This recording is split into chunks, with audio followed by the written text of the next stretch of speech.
মাননীয় পরিকল্পনা উপদেষ্টার আশ্বাসের প্রতি সম্মান রেখে এ সংবাদ সম্মেলন থেকে আমরা 5 দফা দাবি তুলে ধরছি।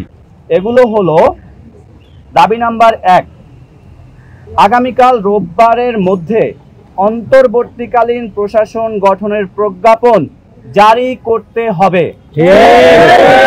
দাবি নাম্বার 2, অন্তর্বর্তী প্রশাসকের নিয়োগ প্রক্রিয়া চূড়ান্ত হওয়ার পর সেশন জট নিরসন সহ সামগ্রিক বিষয় নিয়ে একাডেমিক ক্যালেন্ডার প্রকাশ করতে হবে।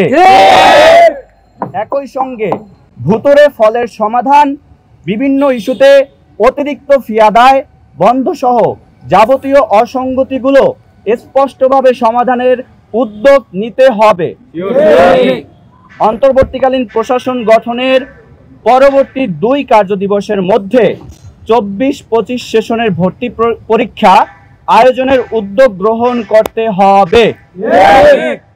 আগামী 5 কার্যদিবসের মধ্যে ঢাকা কেন্দ্রীয় বিশ্ববিদ্যালয়ের রূপরেখা এবং লোগো মনোগ্রাম প্রকাশ করতে হবে।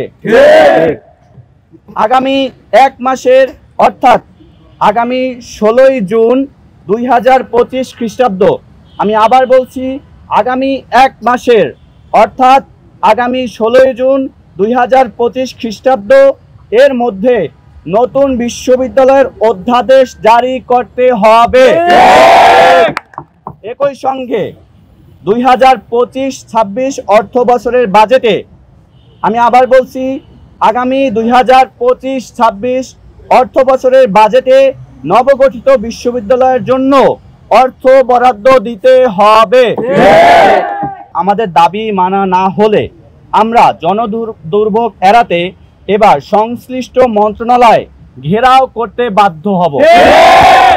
সকলকে ধন্যবাদ।